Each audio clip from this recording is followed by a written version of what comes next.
बात अपराध की जब होती है तो सबसे ज़्यादा पीड़ित होती हैं महिलाएं, चाहे महिलाओं के साथ अपराध हो या पुरुष के साथ। अगर पुरुष अपराध करता है तो प्रताड़ित महिलाएं भी होती, कि परिवार की धुरी होती है महिला, कहीं ना कहीं उसकी मानसिक स्थिति पर भी इसका असर पड़ता है। लेकिन हमारे दुर्ग की जो पुलिस है, खाकी की चौपाल और कई ऐसे अवेयरनेस प्रोग्राम के ज़रिए महिलाओं तक पहुंचकर उनके विरुद्ध होने वाले अपराध को लेकर के जागरूकता अभियान भी चला रही है। और इस अभियान को लीड कर रही हैं डीएसपी शिल्पा साहू मैम। शिल्पा साहू जी के बारे में आपको थोड़ा सा बता दूँ कि शिल्पा साहू मैम वो शख्सियत है जिन्होंने दंतेश्वरी फाइटर्स टीम को शुरू किया था और उनकी लीडर रह चुकी हैं दंतेवाड़ा में। और उस वक्त ये सुर्खियों में आई थी जब प्रेगनेंसी के दौरान कोविड काल में ये फील्ड में उतर के काम करती थी। प्रधानमंत्री नरेंद्र मोदी तक ने इनकी तारीफ़ की थी। और आज दुर्ग जिले में ये लगातार 50 से ज़्यादा अवेयरनेस प्रोग्राम चला चुकी है। और अब खाकी के चौपाल के दौरान इन दिनों ये खेत खलिहानों तक पहुंच रही है, क्योंकि तीजा नज़दीक है और तिजहरी अब अपने मायके को भी जाएंगी। तो यातायात के नियमों से लेकर के अपने साथ होने वाले अपराधों के प्रति कैसे जागरूक करती हैं, आइए हम उनसे जानते हैं। मैम, खाकी की चौपाल लग रही है, खेत खलिहान तक आप जा रहे हैं, किस तरीके की महिलाओं को आप कैसे समझाते हैं पूरा ये? खाकी की चौपाल जो है दुर्ग पुलिस के द्वारा शुरू किया गया है। इसके द्वारा हम मुख्यतः ग्रामीण क्षेत्र को ही फोकस करते हैं। और चूँकि अभी का जो समय है, महिलाएं जो है ग्रामीण क्षेत्र में रोपा लगा रही हैं, तो गाँव में उपलब्ध ना होकर वो खेतों में ही उपलब्ध हो रही है। तो हमारा प्रयास है कि क्यों ना उनके पास जाएँ, ताकि उनका जो काम है वो भी डिस्टर्ब ना हो। और हमारी जो प्राथमिकता है कि जागरूकता उन तक, जो कानून की हो, आज के समय में जो साइबर फ्रॉड हो उसके संबंध में छोटी जानकारी हो, ट्रैफिक के संबंध में हो, तो वो उन तक पहुंचा सके। तो इसी के संबंध में जो यह पहल चल रही है, खेतों तक जो है हमारी टीम जा रही है। वहाँ चौपाल के माध्यम से जो है हम उनको छोटी छोटी चीज़ें हैं जो उनके लिए जाननी आवश्यक है, जो कानून उनके लिए लाए गए हैं, सेल्फ डिफेंस किस तरीके से उपयोग करना है, और जितने फ्रॉड हो रहे हैं, चाहे वो फेरी वाला हो, गांव में अगर कोई अनजान व्यक्ति हो, टोनी प्रताड़ना अधिनियम हो, और साइबर फ्रॉड हो, बैंकिंग से संबंधित हो, ओटीपी से संबंधित हो, तो उसके बारे में है जागरूक कर रहे हैं। बहुत अच्छा रिस्पॉन्स मिल रहा है। ग्रामीण क्षेत्रों की बात करें तो महिलाएं वहाँ पे कम पढ़ी लिखी होती हैं और उनको जो तरीका जो होता है बहुत अलग तरीके से होता है। आप चूँकि छत्तीसगढ़ी में उनसे कन्वर्सेशन करती हैं, तो कितना करीब पाती हैं वो पुलिस को अपने?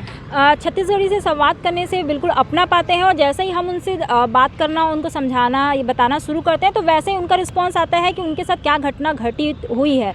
अगर हम हिंदी में बात करते हैं तो शायद उनको अपनापन नहीं लगता, लेकिन जैसे ही लगता है कि उनकी भाषा में बात कर रहे हैं, तो तुरंत वो हर एक टॉपिक से संबंधित अपनी समस्याएँ बताती है।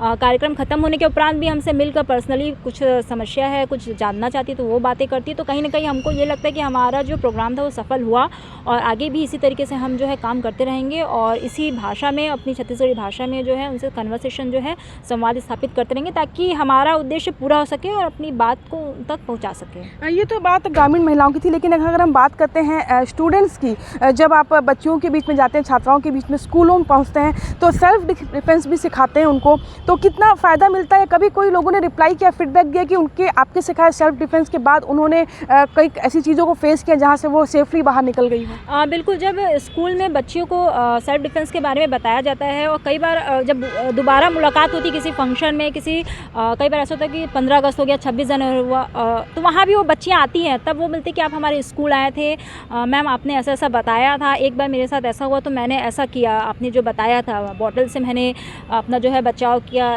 तो वो लगता है कि चलो हमारी जो बात है अगर 1% तक भी पहुँच जाती है तो ये हमारे लिए एक सफलता है। तो रिस्पॉन्स अच्छा रहता है। कार्यक्रम के समाप्ति के बाद पूरी बच्चियां हमारे पास आ जाती हैं, हमको घेरे रखती है, और एक एक के प्रश्न रहते हैं। बताने में भी हमको बहुत अच्छा लगता है, क्योंकि हमारे उनके प्रश्न जो, अगर हमारे उनके डाउट जो है हमसे क्लियर हो जाते हैं, तो कहीं ना कहीं ये हमारे जागरूकता की एक बहुत अच्छा सफलता रहती है। जब बात यूनिफॉर्म की होती है तो यूनिफॉर्म पहनने के बाद में महिला पुरुष का भेद हट जाता है। जब आप बच्चियों के बीच में जाते हैं तो कितना क्रेज़ होता है कि डिफेंस सर्विस को लेकर के क्या क्वेरीज होती है, बच्चियाँ किस तरीके के एक माहौल चाहते हैं कि यहाँ पर किस उनके जो तैयारी को लेकर के हो, चाहे कॉम्पिटिटिव एग्जाम को लेकर के हो, क्योंकि कैरियर काउंसलिंग भी लगभग साथ साथ चलती रहती है। हाँ बिल्कुल, जागरूकता कार्यक्रम के साथ साथ हमारा एक प्रयास ये रहता है कि हम उनको मोटिवेट करें। इस एज में उनके लिए क्या सही है, क्या प्राथमिकता होनी चाहिए, हम अपने तरीके से बिल्कुल पॉइंट देते बताते हैं, और बिल्कुल ये प्रयास करते हैं कि ये जो समय है पढ़ाई के लिए है, आप क्या बनना चाहते हैं उसमें फोकस करें, कोई भी किसी की भी बातों में ना आए। तो कहीं ना कहीं मोटिवेशन का एक जो टॉपिक रहता है, हम बिल्कुल उनके साथ कन्वर्सेट करते हैं। बच्चे भी अच्छा रिस्पॉन्स देते हैं, कुछ सीख के जाते हैं, और बहुत से बच्चे यूनिफॉर्म को देख के बिल्कुल प्रेरित होते हैं, हमसे पूछते भी हैं कि किस तरीके से तैयारी किया है आपने, कैसे किया है, किस तरीके से इस फील्ड में आया जाए।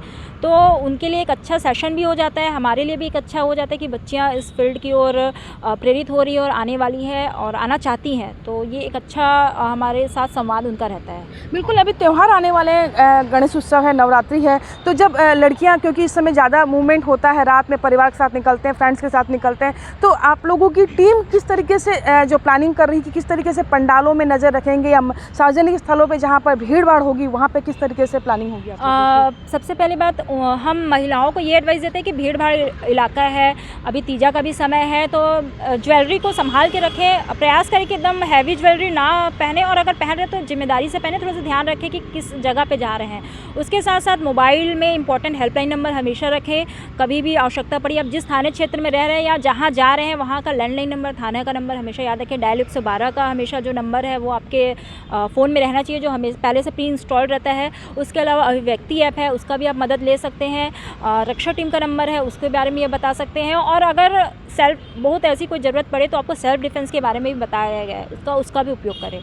जी हाँ, तो ये थी डीएसपी शिल्पा साहू, और जिस तरीके से हेल्थ अवेयरनेस, कानून के संबंधी जानकारी, उसके अलावा कैरियर, ये तीनों चीज़ों को लेकर के यहाँ पे जो प्रोग्राम लगातार स्कूलों से लेकर खेतों तक चल रहे हैं, उसे देख करने के बाद में कई महिलाएं भी काफ़ी कुछ सीख रही हैं और कई उनको जानकारी मिल रही है, और जानकारी मिलने के बाद इसका असर ये होता है कि जब उनके साथ कुछ गलत होता है तो वो थानों तक बेझिझक पहुँच पा रही है और कहीं ना कहीं उन अपने अधिकारों के बारे में भी जागरूक हो पा रही हैं। कोमल धनेसर, IBC 24, भिलाई।